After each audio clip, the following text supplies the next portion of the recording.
UBC News Tonight is coming to you live from the Nile Avenue today on the 9th of February 2025. A very good evening and welcome. My name is Sharon Chomdisha. We'll take a look at what's happening and what has transpired today in our headlines.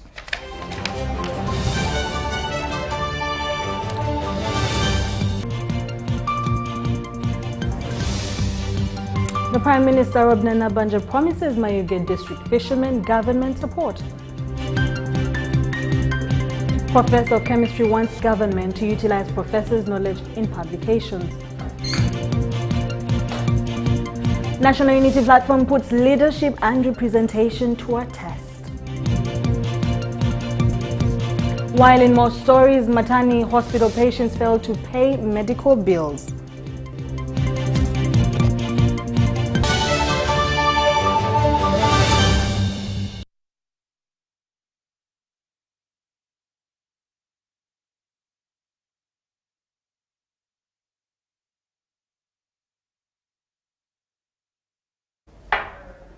In UBC News Tonight, renowned professor of chemistry, Professor Enos Chiremire, wants government to utilize the knowledge in some of the publications by the country's professors to solve Uganda's challenges. Professor Enos, a member at the National Planning Authority, has written over 200 books, some which he says can contribute greatly to Uganda's development. We have a detailed story.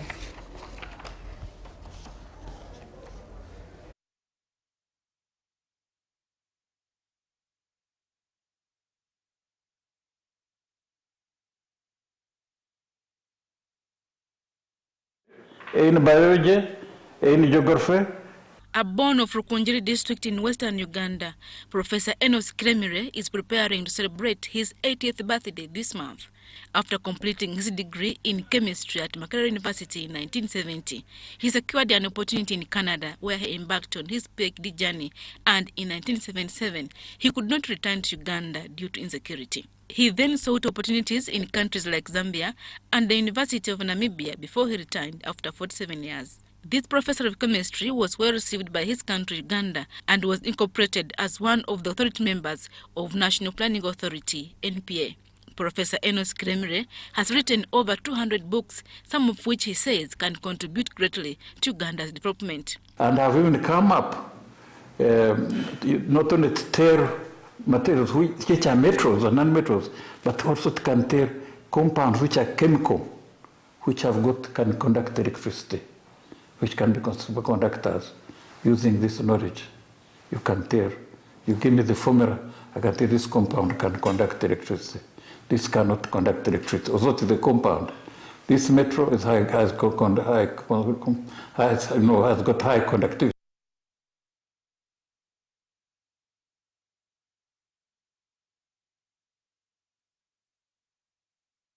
Very important thing.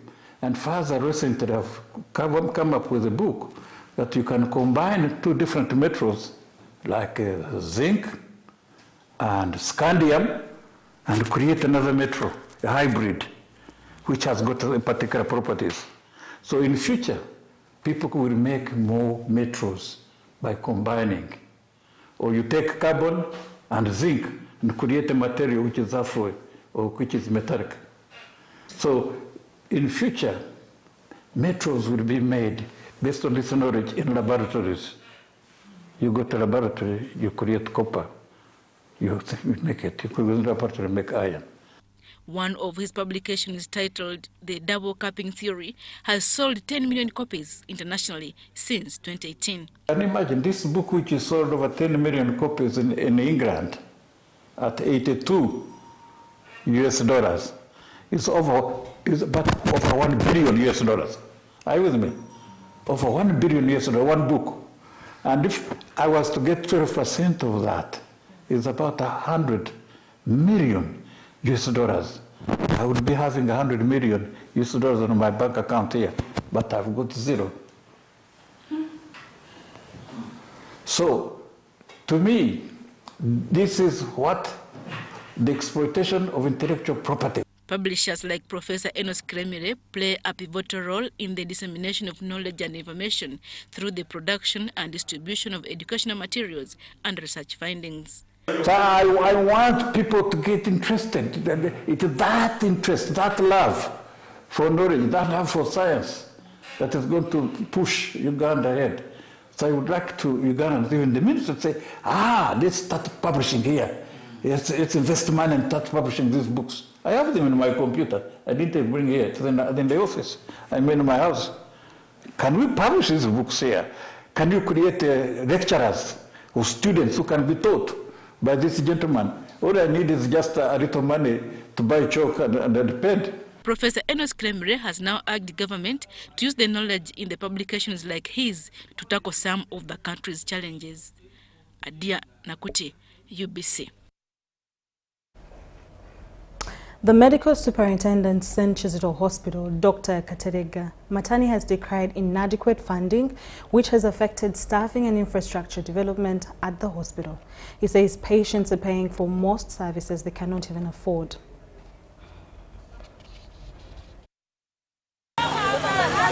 St. Kizito Hospital Matani is a private non-profit facility serving patients from Karamoja, Teso, parts of Sebei, Acholi, and even neighboring Kenya. It also handles referrals from Moroto Regional Referral Hospital, particularly for ultrasound and X-ray services. We have many referrals in, but also our patients themselves prefer to come to us. Due to the extreme poverty of its patients, the hospital provides food for them, spending over 100 million shillings on feeding alone, adding to its already heavy financial burden.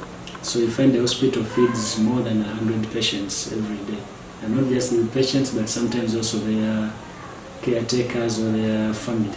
So someone comes in with 2 children and... Tadeus Dedit Katerega, the medical superintendent, highlights the hospital's major challenges, including limited bed space and a shortage of medical personnel. He stresses the dire need for specialists in pediatrics and internal medicine, which further strains the hospital's ability to deliver quality health care. Despite the last year plus currently, the hospital has always been above capacity. We have a 250 bed capacity, but the list we've had over the last half of the year up to now has been 280 patients admitted on the different wards. That is, and for now we have specialists in obstetrics and gynecology and surgery, plus the interns also rotating those 2 fields. And after the 6 months they have to go because we don't have specialists in internal medicine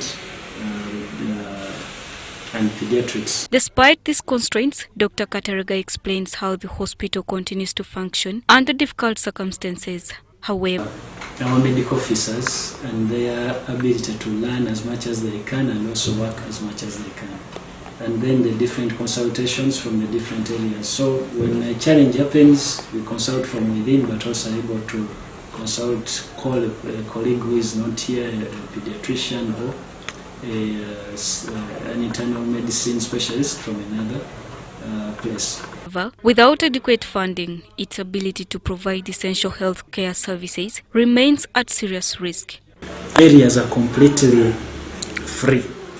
Children, all the things they do, even the treatment, by the time they go out, they're almost paying nothing.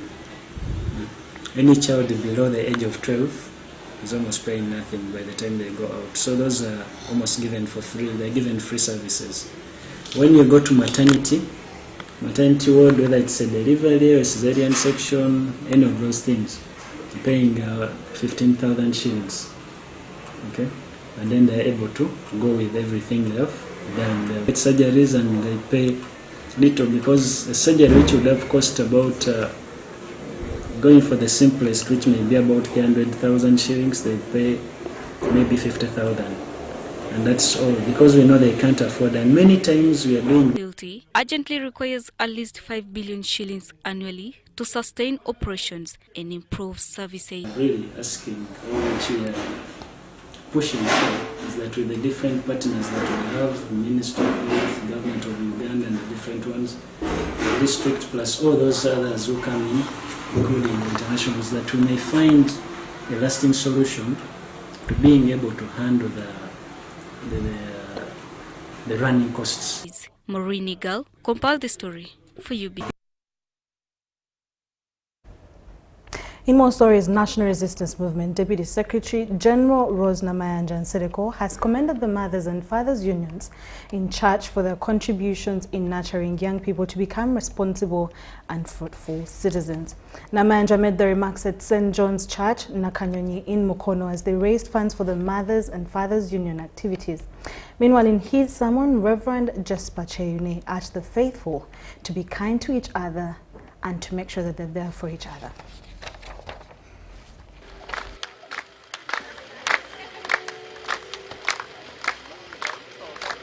I prayed from St. John's Town Church in Nakanyonyi here in Mukono district, and I was invited by the Mothers Union and Fathers Union of this archdeaconry, and I want to thank them because they are the ones who are responsible for nurturing our young people and the programs that they have of empowering young people, the youth and the students at school. And it's important that they should not stop to do good, because what they are doing will benefit all of us and the country in general in producing and nurturing responsible citizens of our country. And the fact that we have students of Nakanyonyi Secondary School here and they came in big numbers, it's just to encourage them that regardless of whatever situation they are in, they can be anything they ought to be in this world. They should not be discouraged by anything, not even income status of their parents or the homes they come from, because we too come not from very good families, but we've been able to scale the heights. So to encourage them to take so much time, effort, and their energy and study their books and be disciplined, and they can be responsible citizens to take over from us, because at any time we shall leave and then their generation will take up the mantle of leadership in church, in government and in the local communities. Sometimes people are struggling silently.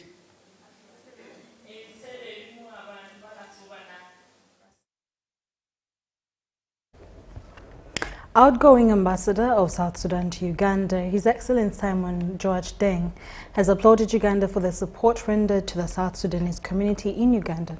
In his final message after bidding farewell to President Museveni, Ambassador Deng thanked Uganda for the cordial and bilateral relationship between these beautiful two countries. My small role during the struggle of the liberation of our country. Ambassador Simon Joak Deng is not new to diplomatic service. Prior to his deployment to Uganda, he has served in the United Nations, Somalia, Iraq, and South Africa, among others. He has served as the head of mission to Uganda since October 2022, extending his representation to Rwanda and Burundi. I was the country director of BRAC for South Sudan. Also seeing in northern Uganda there is War Child Canada.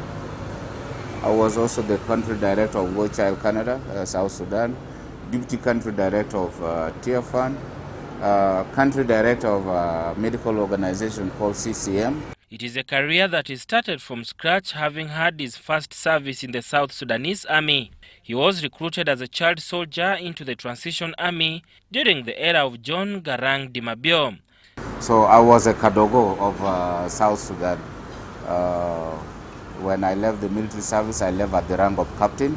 This was just before he later embarked on his education career. That time, especially in 2005, once we achieved the peace agreement, I was given an opportunity a year later in 2006 to go and pursue my further education. His 3 years in Uganda have not been wasted. He has advocated for removal of students' pass that required all South Sudanese students to pay $100 annually to study in Uganda. This is because there are over 10,000 South Sudanese studying in Uganda. What was happening, all the South Sudanese studying in a learning institution in Uganda were charged as international students. Through engagement with the Ministry of Education, Ministry of Interior, we were able to get that waiver. Back in South Sudan, over 20,000 Ugandan traders are operating in Juba. This has been due to the close economic ties between the two countries. More is being done to ensure safety of traders regardless of the nationality. South Sudan still doesn't have the manufacturing capacity now, so we're relying more on Uganda. And that's why we needed the road to be in good condition, infrastructure-wise, security-wise, so that the business is uninterrupted. Ambassador Deng is optimistic that South Sudan will ensure safe and voluntary return of its citizens to facilitate a fair, fast, democratic electoral process. And we're actually looking forward to the election. It's going to be the first of its kind. The last election we had was in 2010, and we were part of Sudan. So we really want to have our first election, and maybe we'll use that as a baseline to keep refining it as the practice become normal. The cooperation between Uganda and South Sudan did not just start yesterday, and it is not ending tomorrow. Sada Mubale, Susan Naonga, UBC News. In more stories, Ministry of Education and Sports is making a facelift of Kakomo Senior Secondary School in Kabale District to offer students who have been walking long-distance hope. Kakomo SS is one of those schools which have benefited from the government of Uganda-led projects of seed schools to give Kakomo community relief from the burden of poor education facilities. Located in Indoro West constituency in Kabale district, this is Kakomo Senior Secondary School. 5 years ago, without reading at the signpost, one would not easily tell whether this was a school since it was occupied with old and depleted structures. Ishomero ryetu likatandika tu abana barashomera mu church school hano ha kanisa batino kurara nangwa turapangisa n'amaju. However, the year 2022 changed the whole story of this school.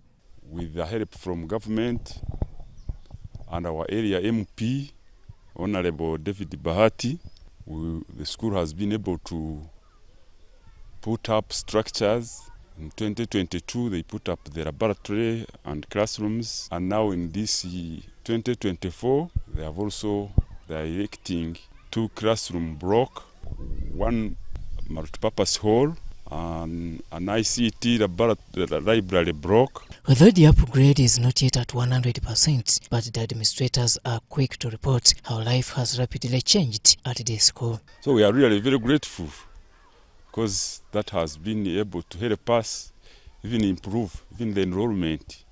We expect even this one to come in great numbers because of the infrastructure that is being put in place. Of course, the new outlook is expected to draw better performances among its learners. The performance, definitely, when you have a library stocked with the books and you have a laboratory where the students can study from, we expect the improvement to improve. And we even have staff, teachers on payroll, who are also motivated. Kakomo community equally gives testimonies about this project. Isomero kurugenyi makarere kali tabonire litalirunji konka hatiya turi kureba liri kuzamentunguka y'amani kandi turaza kutunga n'abana habwo kujangura ibonire konka tentunguka turukure eby'amani tine birasi bikanyire kandi natora kure kutugumiza muturombe kane bindi ngene ntunguka tushemerirwe munonga kitwe abakristayo ba Kakomo. According to the local community,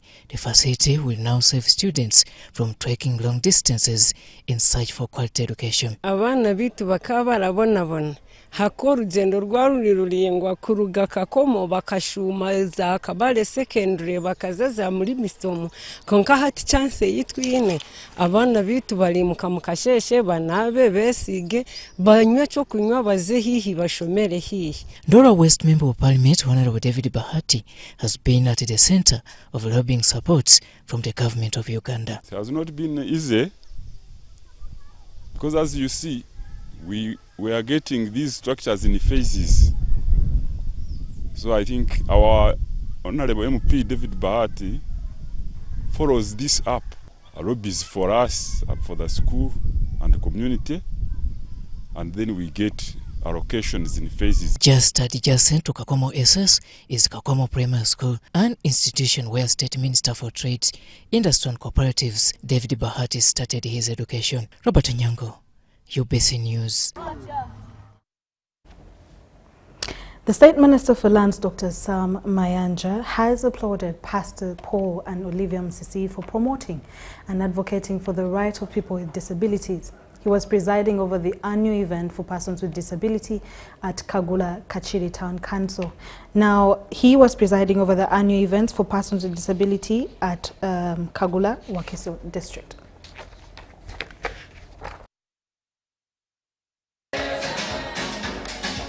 Persons living with disability have their rights on land abused. They are vulnerable.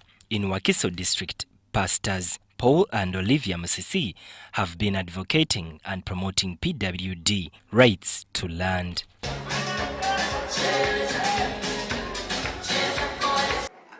Whatever, the way how you look, just see yourself, you'll be seeing God. And short like me. Short like him. I'm in the image of. He's in the image of God. Tall like him. All blind like him. We are all in the image of God. And God loves us as we are. In an event organized in Kachiri Town Council, Wakiso District, on the theme A Night to Remember, captured moments of PWDs. The event, initiated by former American basketball player Tim Tebow, also exhibited a prom-like experience designed to honor individuals with disabilities. The purpose of this event, to give hope, faith, and love to the people. State Minister for Lands Dr. Sam Mayanja hailed inclusivity and pledged to advocate for the rights of PWDs on land ownership. Pastor Musisi yakikoze wano mu caring church nolwekyo wano kwe kumusima n'ensima n'abo bakola nabo nti Mukama abongereko okugaziya vision eyo. That the directive of His Excellency the President of not evicting Ugandans who are lawfully occupying their land has given his directive of 22nd February 2013. It applies equally to the people, the ownership of properties with the people of disabilities. Whoever is touching them will also be arrested, prosecuted, and given severe sentence in accordance with the law. So they are all properly protected. And that is this regime. Former Wakiso District Chairman, Engineer Ian Cheyune, said creating a platform of interaction for PWDs helps in creating accessibility. There are some of our buildings which are still being constructed without an opportunity for people with disabilities, especially those in wheelchairs, to walk in or to go into those buildings. And some of these buildings are multi-storied. Some of the attendees shared their different experiences as PWDs and the pain of stigma that they are subjected to. People like me, I feel like I'm really happy, and I've met a real family from another mother, and I always enjoy because we share the same language, the same challenges, and we always enjoy when we meet other people, and most times we also feel what they feel. To all parents, if you know that you have a child who is having any disability, don't ignore that child out. Instead, bring him to the public. They will have solutions, the public, and they will have to enjoy with him or her, ladies and gentlemen. Pastors Paul and Olivia Msisi highlighted the plight of PWDs. You can achieve many things. You can do many things despite of the kind of situation that you are in. One, God is supporting you. So that's why we have this. We will give them gifts. We will give them tuition fees for their education and many other things. We have given them money.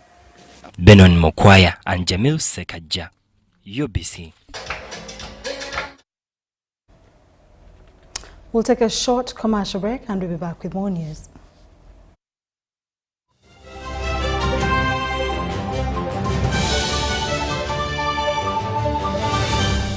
Here's your chance to win school fees for your child for a whole year. Just pay school fees using Momo. Abantu bebuloba mwena olwako olwaleero tuli wamwe wano ku St Paul Kindergarten nga tuze kukola ki tuze kuwa muzadde waffe eyawangudde school fees za mwaka mulamba kyeyakoze ekyokajoka yasasuza school fees we ng'akozesa school pay bw'atyo n'awangula. Nasooka kwogera amannya ga mwana mulala ngenda okuwulira ng'asiriikiridde nenooza tebakinzizeemu si kituufu ne mugamba nyinawo abaana babiri kyava mbuza omulala y'ani ne mubuulira amannya ge n'aŋŋamba oyo oli muwanguzi waffe ne MTN Momo wawangudde school fees gwe muwanguzi wa wiiki eno. Dial *165 *80 hash. Select option 2 for school pay. Select option 1 to pay school fees. Enter the student number and amount and approve the transaction. You will now enter the draw to win school fees for your child for a whole year. Looking for instant excitement? The Uganda National Lottery Spin for Cash game is now available online. Wherever you are, you can join the excitement for just 500, 1,000 and 2,000 Uganda shillings. Don't miss out. Register now on www.nationallottery.go.ug for a chance to win your share of 2 billion instantly. What are you waiting for? Play Spin for Cash now, anytime, anywhere. Ituba is the proud operator of the Uganda National Lottery. Uganda National Lottery. Dream, play, win. Participants must be 18 years or older. Play responsibly. The Uganda National Lottery is operated by Ituba Uganda and regulated by the National Lotteries and Gaming Regulatory Board. Step into a world of excellence, comfort and pride with Royal Foam Furniture, crafted to perfection right here in Uganda. We bring you state-of-the-art living room furniture and bedding products at affordable prices. Our wide variety of mattresses include orthopedic, pillow top, spring mattresses suitable for institutions like hotels and many others for home comfort. With every piece telling a story of royal excellence, our products are built with the highest quality materials made to last. Experience royalty with Royal Foam Furniture, proudly made in Uganda, so buy Uganda and build Uganda. Visit our showrooms at Ginger Road, Chambogo Junction, Bukota Chisasi Road, and on Victoria Mall, Entebbe, on the first floor.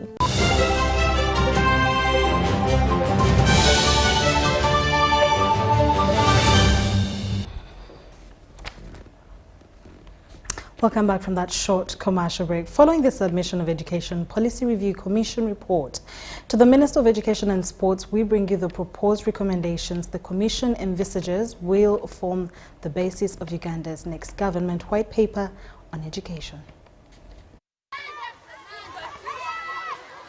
The Education Policy Review Commission identified that primary and secondary education has widened access to education, but has faced significant gaps in quality, equity, inclusivity, and relevance. Challenges like overcrowded classrooms, inadequate infrastructure, regional disparities, high dropout rates, shortage of adequately trained teachers continue to obstruct effective learning. It was observed that primary level curriculum does not sufficiently equip students with practical skills and foundational competencies. Also observed was, the secondary level does not adequately prepare learners for the workforce, has limited focus on critical thinking and skills. It has therefore recommended deliberate integration of academic and vocational training at all levels. The Commission recommends an educational structure of a 16423, that is 1 year for pre-primary, 6 years for primary level, 4 years for O-level, 2 years for A-level, 3+ years for tertiary level. It also recommends phasing out PLE and replacing it with school-based continuous assessments, adoption of a competence-based system throughout all education levels. It further recommends all curriculum and assessment bodies, NCDC, UBTEB, Uganda Nurses and Midwives Examinations Board, Uganda Allied Health Examinations Board, UNIB and assessment functions of Directorate of Industrial Training should be merged into one body referred to as National Curriculum and Assessment. Regarding early childhood care and education, it also acknowledges some progress, but hints on uneven access, especially in rural areas and underserved communities. It has recommended a compulsory 1 year for pre-primary education for children aged 5 to 6 years to give a competent foundation before enrolling to the primary level. It recommends regulating the pre-primary sections that have been established within the public primary schools. Regarding school time, despite the primary school's curriculum setting 8 a.m. to 4 p.m. as official teaching time, it observes that primary pupils are being taught 8 hours a day, utilizing every opportunity to teach. The situation is exacerbated by heavy homework assignments that prioritize memorization over practical. The Commission recommends regulation and enforcement of instructional hours, that is, pre-primary section to have 4 hours from 8 a.m. to 12 noon. For primary level, P1 to P6, it recommends 7 hours from 8 a.m. to 3 p.m. Secondary level, it recommends 8 hours from 8 a.m. to 4 p.m. The Commission noted that even though technical and vocational education and training has over time become more recognized, societal stigma attached to this field hampers its effectiveness. It notes that the TVET programs are often underfunded, misaligned with industrial needs, and viewed as a minor choice. It also observes that there are not enough chances for hands-on training and internships. The Commission recommends mandatory affiliation of TVET institutions to industries or communities of work. It also recommends phasing out of instructors in TVET institutions who are not industrial practitioners. In total, there are 284 recommendations. The Education Policy Review Commission believes, if they are implemented, will make Uganda's education system more meaningful and impactful, hence producing all-round quality education products. What awaits these submitted education policy proposals? The Education Ministry will now constitute a team which will study and analyze them. Then will draft a government white paper which will be submitted to Cabinet for policy adoption. Crispus Arinitwe, UBC News. Now, moving on from that, National Resistance Movement Deputy Secretary General Rose Namayanjan Sereko has commended the mothers and fathers for the great work that they have done for people. We still move into more stories where over 1,000 schools under the Universal Primary Education UPE have benefited from the science kits that help the students to learn the practical aspects of science. School administrators of the benefiting schools commended the support of the Ministry of Education and Sports, saying that the science kits helped the learners to perform well in science. In just 18 months, the once idea has become a game changer for Chankwanzi.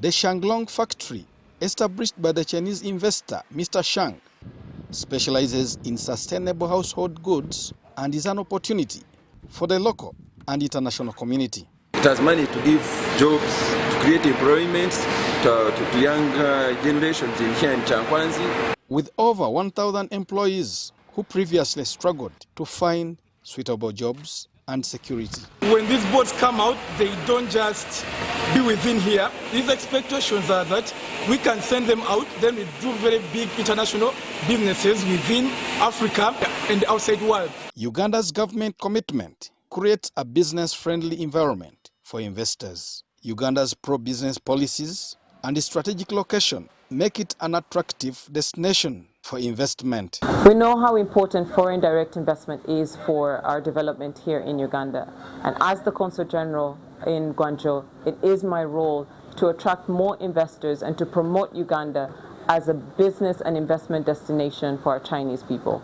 We want to show them that when they come to Uganda, this is a place that they can be successful.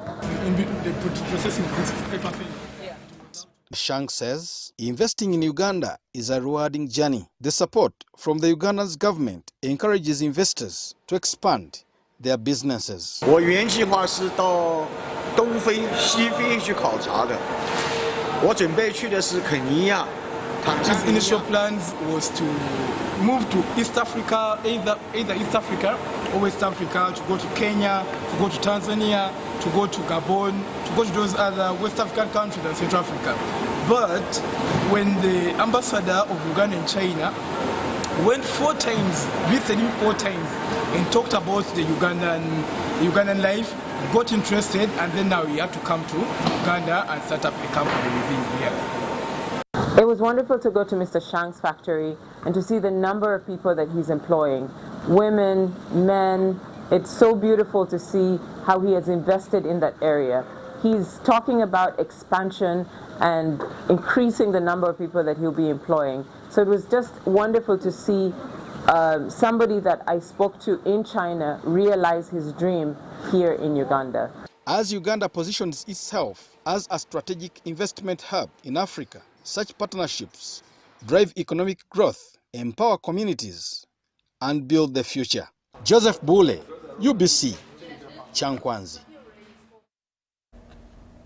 That was a story about Uganda deepening its economic ties with China as it seeks to attract more investors to spark growth and create jobs. And of course, the ambassador, Judith Nsababera, Uganda's Consul General in Guangzhou, has reaffirmed her commitment to bring more Chinese investors into the country. Moving on from that, the fight aimed at eliminating female genital mutilation and other forms of gender-based violence in Uganda requires concerted efforts from neighboring countries and, most importantly, the East African community as a whole. This assertion comes into play after it has been established that despite the existence of a legal framework criminalizing FGM in Uganda, the practice reportedly continues on a low scale, particularly at the country's borders with Kenya. A visit to the Karamoja and Sebei regions reveals that those seeking to be mutilated freely cross into the neighboring communities in Kenya undergo the right and return unnoticed. Take a look as Kimono reports. Female genital mutilation comprises all procedures involving partial or total removal of the external female genitalia or other injuries to the female genital organs for non-medical reasons. Though referred to as uncouth and barbaric by opponents, the practice has historically had a significant footprint in 31 of the 54 African countries. Bringing the discussion to Uganda, until recently, FGM was widely practiced in 6 districts within Karamoja and Sebei sub-regions. They were saying a woman to reduce appetite is when they utilize. That's they reduce what? Appetite. Because a long time ago, men were going for hunting for a long time or for a walk for a long time. And when they come back, you find a woman is at home. She doesn't think of a man until when the husband comes back, and then he will do what? She will do it. She will not be happy. Nowadays, they have a system where when you want to circumcise your son, and you are a woman who has not got mutilated, you can't circumcise your son. You have to be circumcised first. Between 1981 and 1986, Sister Paulina Chepkumun, now 50 years old, experienced first-hand pressure to undergo FGM. As a teenager with aspirations, she was studying far from home to escape the ordeal after her parents attempted to force her into undergoing the procedure. I went to school by myself, but my parents, they didn't want me to go to school. So I was not interested. Now the missionary sister saw my interest. So she's the one who supported me. Now during holidays, I remain in the mission most of the time. Although Paulina successfully avoided mutilation, the NRA guerrilla war disrupted her education, eventually leading her to early marriage. So when I finished my P7 in 84, that is the time they took me to secondary school. They paid for me everything. But the parents, they wanted dowry. They wanted to give me out. So they were timing me anyway. So 86, when Museveni entered the throne, I was in senior 2. So when I went to the village, that's the time they gave me to a man, and I was married off by a warrior. They paid 50 cows. However, escaping mutilation came at a cost. Her co-wives frequently bullied her, calling her demeaning names. The emotional torment forced her out of her 6-member marriage network. So now when I also responded, why do you abuse me like this? So instead I was expecting my husband to support me, but the husband could not support me. So they ended up even fighting. It's even a day we fought. Because even she came and slapped me when I was there sitting, breastfeeding the girl. She slapped me because now she was minimizing me, that you are a coward, useless, you don't deserve to be in this home. This turned out to be a blessing in disguise. Paulina went back to school and later became a midwife and an anti-FGM advocate. They said they want nursing aides who can work as nursing aides. I started working with some NGO called MSF. So MSF now told me, now, madam, we see you are very active. You have to go back to school. So I went by using my own salary, senior 3, senior 4. I finished. Then I finished, I went on to the course. I was sponsored by State House, senior midwifery in Sandu, Kampala.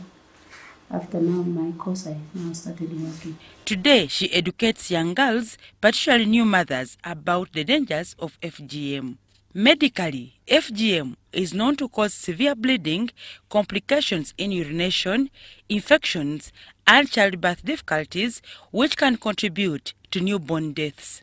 You know, when they cut those majoras, the minor and the major majoras, so they put those scars together, that side, and so they become rigid. So when the woman is pushing the baby, they tear down. While statistics indicate that the overall prevalence of FGM in Uganda is low compared to other African nations, this has been so because the country has made considerable progress in combating the practice. In 2015, the Ugandan government, through Parliament, passed the Anti-FGM Act. This legal framework has significantly influenced some communities to abandon the practice. The advocacy efforts of civil society organizations have played a crucial role in reducing FGM cases, bringing Uganda closer to its total eradication. Who in this world can accept when they take your fertile part of the land and then they give you a land which has no fertility? What will you go and do there? Despite these successes, isolated cases persist, largely due to Uganda's porous borders with Kenya. For instance, in Amdat district, while no crossings were witnessed during our visit, specific points serve as escape routes for those seeking FGM. Area local leader in Benyini sub-county, Kweni district, Kamara John says the perpetrators fear being caught, so they conduct the procedure in the bush. Up on the hills. Then the other ones who begin to go, they come down. So they meet just where there is no leadership, just in the bush. However, no cases were officially registered last year. You need the clitoris as an evidence. Now, yeah, that's the first thing they hide. And from there, the person whom they have cut rarely speaks. So we need just ground surveillance. Encounters with former FGM practitioners reveal that some communities still cherish the practice. One former surgeon whose identity remains withheld, admits that her desire to continue cutting is only suppressed by the existing legal framework. I really feel like doing the same thing again so that I can continue receiving my gifts. Actually, if I even receive now some few girls, I can really do it because I have now lost the respect that I used to have before in the community, even the love that I used to have with the community members.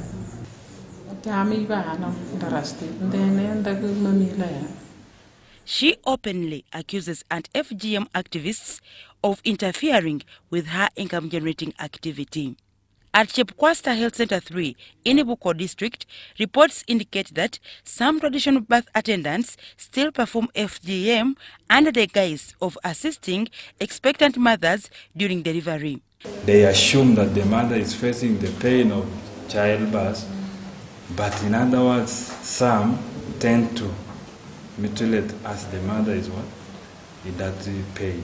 Fidel, a reformed surgeon, confirms these assertions, emphasizing that in many cases, it's the mothers themselves who beg to be mutilated. She suggests that alternative livelihood programs would provide a sustainable solution. We have kept on having meetings, though they have kept on insisting that this was our big source of income.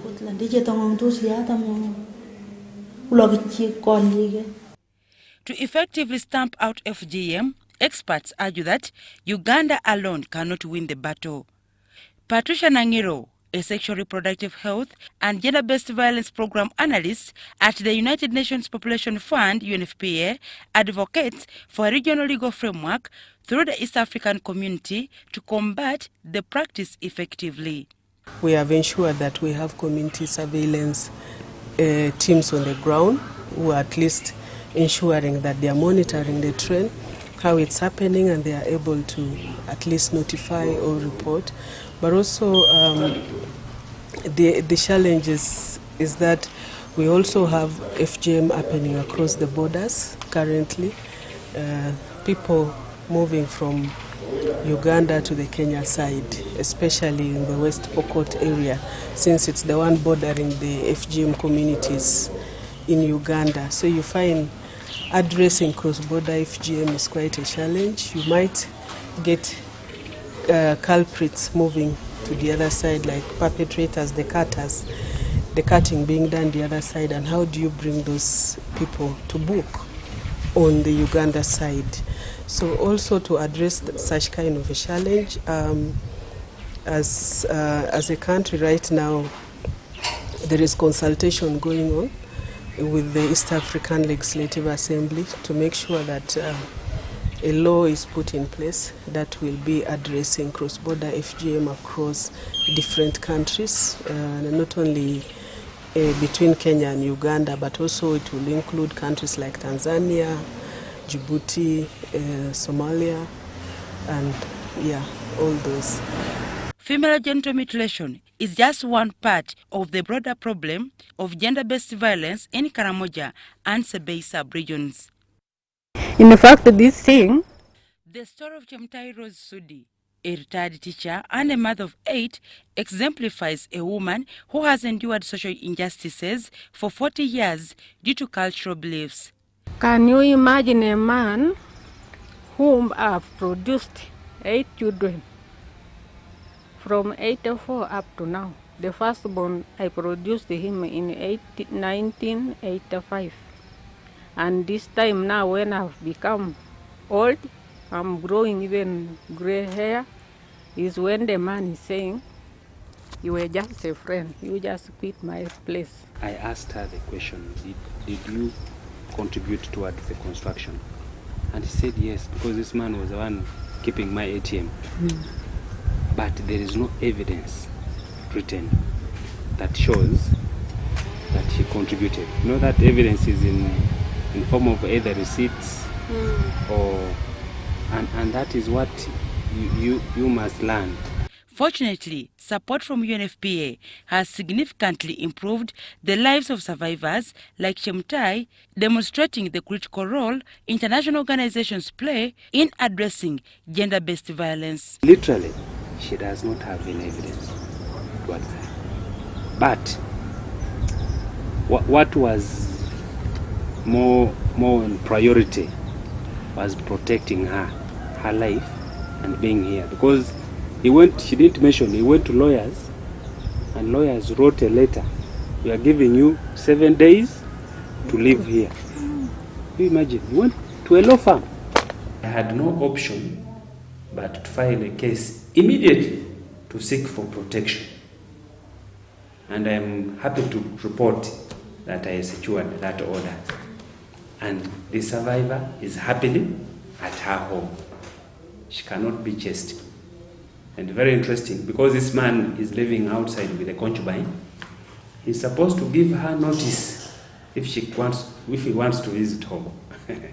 Dorcas Kimono, UBC News.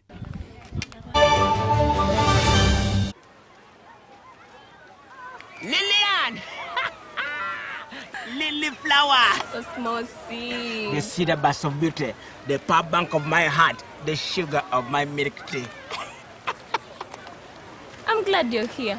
Today buy for us some chicken. No problem. You can eat whatever you want. I had already ordered. How much? 122. 122?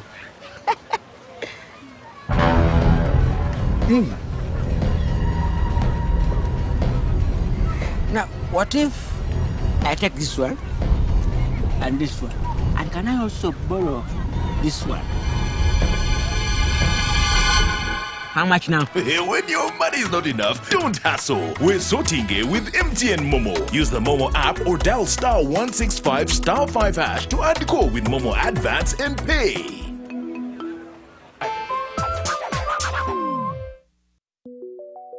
Government of Uganda presents Post Buses in Uganda, operated by Posta Uganda. We specialize in professional transport, courier and vehicle hire services across Uganda. Our routes include Kampala Masaka Mbarara Kabale Chisoro, Kampala Mukono Jinja Mbale via Tirinyi Road Soroti Lira, and Kampala Luwero Kamudini Gulu Kitgum. Our main offices are located at the Post Office Head Office on Kampala Road, with booking services available at counters 23 and 24 at the General Post Office. You can also book at designated district post offices along our routes. For inquiries or bookings, please contact us on 0751 684 184. Posta Uganda. We deliver trust.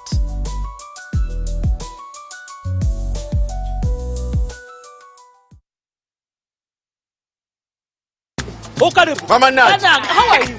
I'm okay. Here are your bananas. Are they good? Very, very good. But you are always buying bananas. Have you updated yourself like you updated your stomach? Hey. Mama Nat.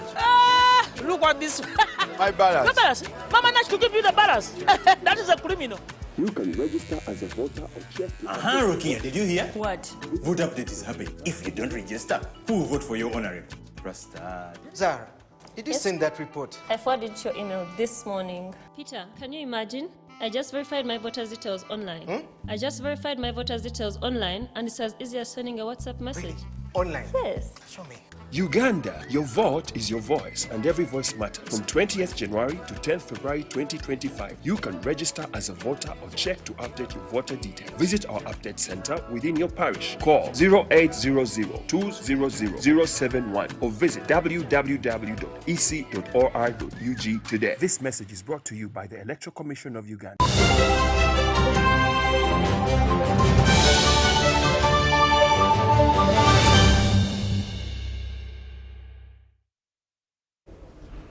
You're still watching UBC News Tonight. From the business desk, Old Mutual Investment Group has rewarded its outstanding financial advisors, celebrating its top-performing agents. The event highlighted the company's remarkable achievements in asset management while unveiling new innovations set to enhance customer experience in 2025. Every year, Old Mutual introduces incentives to motivate advisors and recognize their outstanding contributions. One of the things that makes customers committed to us is the relationship they have built with our advisors. So what we do is that we actually incentivize our advisors so that they can go out there and be able to communicate the kind of language that we want them to communicate. So these are people who we have trainings with. We do a lot of research with them. We give them a lot of information that they can use to go out there and represent our brand very effectively. So we've just recognized the top earners or the top achievers of last year, 2024. And now we're just saying 2025 is a new year, new challenges, and they're actually here to see how they can remain as aggressive as they are, but also informative in line with our risk and compliance guidelines. Yeah. Old Mutual Investment Group's Marketing and Business Development Head, Daniel Opio, emphasized the crucial role that financial advisors play in the company's success. When we have a number of players coming into the market, that means we are going to give good services to our clients to retain them. So as Old Mutual Investment Group, we went further ahead to launch a system. It's called a unit trust system, whereby clients can be able to access their investments online, they can be able to withdraw online, they can be able to have visibility on their investments. When they deposit money within a day, they will be able to have it receipted, they will be able to monitor and see how much they are earning on a daily basis through the system. So, as I mentioned, competition helps us do better for our clients. Old Mutual is doubling down on digital transformation to improve service delivery. Being a financial advisor is the best job you can have. It is what I do, it is what I love doing, and I am sure it is what I will retire doing. Giving financial advice to our people. The impact in the community. Being recognized is important, very important. But the impact to the community, when you sell that solution, tomorrow I will tell you there are people I meet on the streets and somebody tells me, Edgar, you gave me a policy, I was able to get this much. The company has launched a unit trust system enabling clients to seamlessly access their investments, track earnings, deposit and withdraw funds online. I didn't expect to have an NCCF of 10.3, but I really credit it to clients that managed to keep their money in the system. So to all of us here, I speak the same message. Let's try to encourage our clients. Let's not say the concept of you can pick your money anytime you want. Let's sell the concept of let your money work for you and let it be there for some time.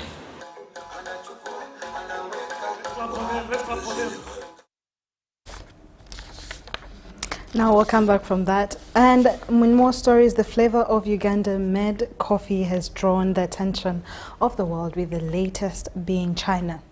Zhang, a hotel proprietor in Kololo, was inspired by her fellow Chinese who enjoyed the product. With some coffee plants in her hotel compound, Ugandan coffee is served alongside other Chinese dishes, portraying cultural exchange between the two countries.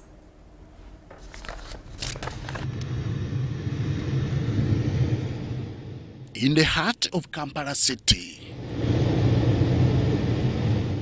is a unique unfolding story of cultural exchange. Here at Ganhwa Hotel and Restaurant at Nyonyi Gardens in Kololo, Ugandan chefs prepare Chinese food, a task they say was initially difficult. When I learned how to prepare and cook it, I found it being more easier because I already had the skills with me. So the most difficult thing was getting the skill and how they are arranged.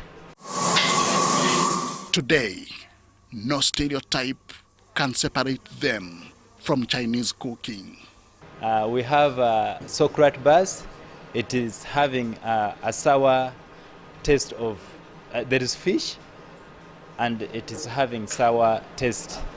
Then there is salt and pepper spare ribs, which is also commonly liked by the citizens who always visit us. And also we have charcoal fish. This one contains a lot of spice. Such cultural exchange is what makes this hotel more than a business. I have Chinese food and Uganda food. I have chief from Uganda and Chinese. So even my Chinese food, Chinese chief, this one is long, you see. Even my Chinese chief teach Uganda chief to learning how to cook Chinese food. Uganda has what to take home? Yeah, you can touch it. The country's coffee is most loved by the Chinese. To make it tastier, it goes through a unique preparation process. After hanging it, we make it somehow wet. We get the coffee grounds. We pour it over the filter paper just like this. This is called pour over. Yeah, that is the process. The brain behind it is Zhang Xiaofeng, also known as Sunny Zhang. She came to Uganda 12 years ago as a construction worker. I come Uganda at 2012 from Guangzhou. The first time when I come to Uganda is before I was some company. I was the accountant for the company, so I working here. The company is for the post-pilot project company. They are here for construction, and like a new test park. We're building the old shop, and even 7 school for high school, Soloti, Mombale, and Gulu, so 7 high school. When the contract ended, she joined hotel business. This is where her love for marketing Ugandan coffee to China began. 2 years ago, I have one friend from China. Then he's the coffee cuppers. So he told me Uganda have good coffee, because before we only hired Ethiopia, right? So he showed me. Then we are test. Since that time, then we do coffee, because we are Chinese. More and more people know Uganda have good coffee. And we are many friends, Chinese, traveling here. He buys some, give it, coffee to Chinese friends. From this month, Uganda is famous for its coffee, and Miss Zhang is determined to share it with the world. Her determination is a boost to a milestone that was reached in September 2024 in Beijing. 3 Ugandan companies signed a memorandum of understanding with the renowned Chinese firm CCCC. It marked a major milestone in Uganda's ongoing efforts to expand and enhance its coffee exports. The strength of coffee, that the demand is always going up. Some 20 years ago, the demand was 118 million bags, 60 kilograms. As for Sunny Zhang, she is taking her love for coffee beyond planting in the compounds to the plantation, with inspiration from colleagues in Gayaza. Yeah, we first have the farm in the Gayaza Road. It's about 72 acres. So then this farm coffee we directed to take it to China.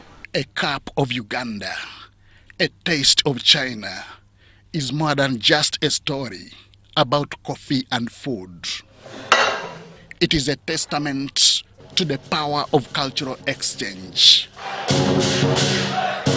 and the beauty of diversity. Henry Okrut, UBC.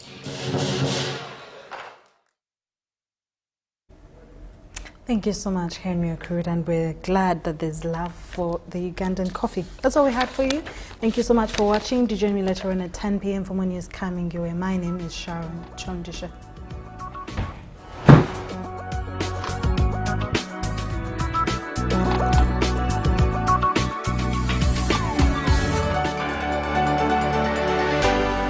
UBC, inspiring Uganda.